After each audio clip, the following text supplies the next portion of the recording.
All right, go ahead. That's Webull right here. Oh, so I'm gonna make this Nice. big. Nice. So here I actually made a video on NIO. I'm not sure if it was 2 days ago or something.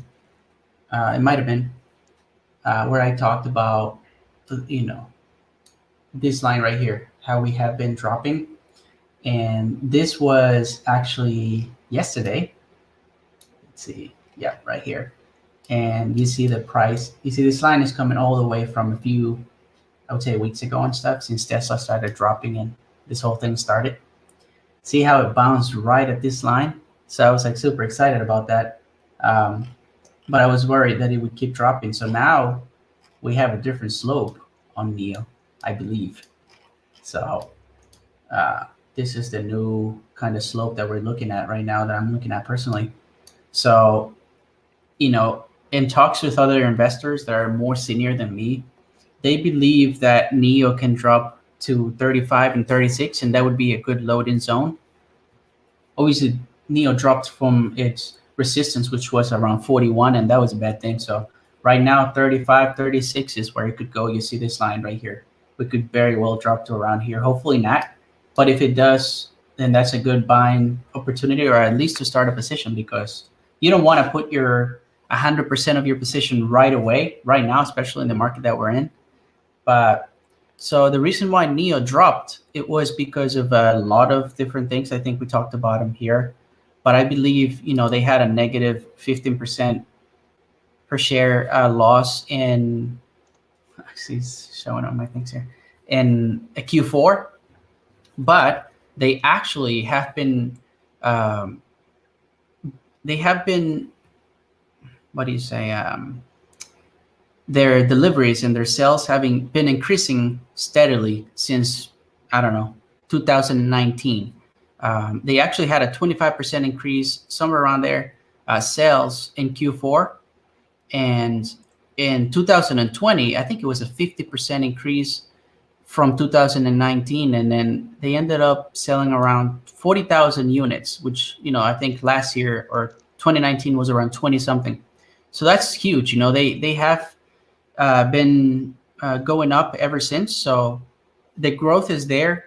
Obviously, investors weren't impressed, and plus you have the whole EV market right now taking a hit. So that's why you see NIO coming down. But there's definitely a lot of positivity around this stock, and like you mentioned, your friend is putting a lot of money in it. So when a big whale is putting a lot of money in a stock, you definitely have to believe they have some sort of certainty that they're putting their money where in a safe place, at least they believe that. You also have Doja Bank, if that's the right way to pronounce it. I think they gave a NIO a strong $70 target price, and they say it's a good buying opportunity in this recent weakness for this stock. So that's also a good thing. And you also have, I'm not sure if Kathy Wood bought NIO, but probably not. But NIO is also thinking about expanding into Europe. So that's also a huge thing. And if they come to the US, I think they would do really well, because, Asian companies usually do well, car companies. And if not, you can look at Toyota, right? You have Honda. All of them are like kind of leaders in the US. So, they're good at what they do.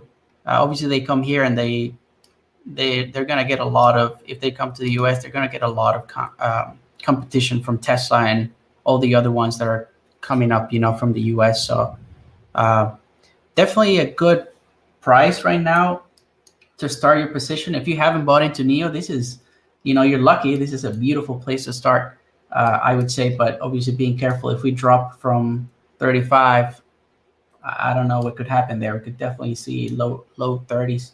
But I started my position when it was around 42 or so, and I knew that it could drop, so I didn't add all of my money into it.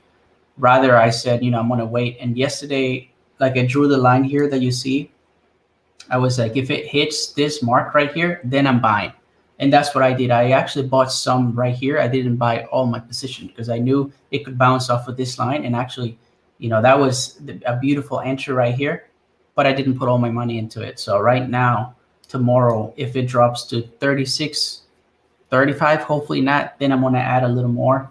But, I think in a good zone right now, hopefully.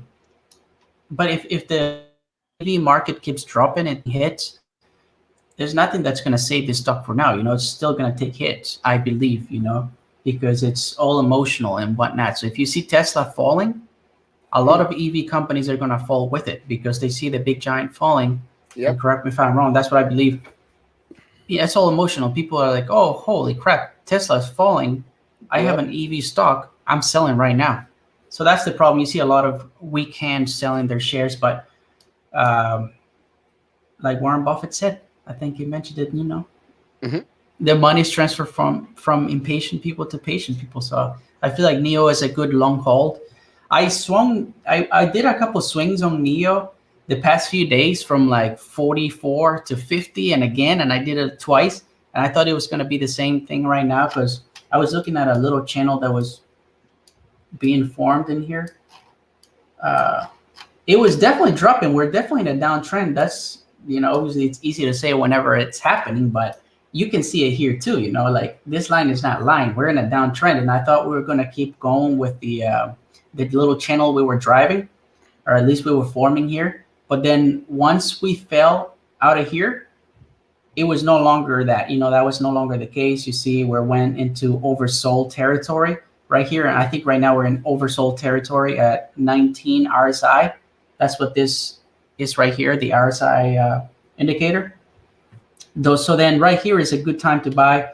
As you can see, every time the RSI goes up, you have, the price goes up as well, pretty much. So right now we're in oversold territory. So I believe it's a good place to buy, but definitely be careful around here. Okay. Thank you.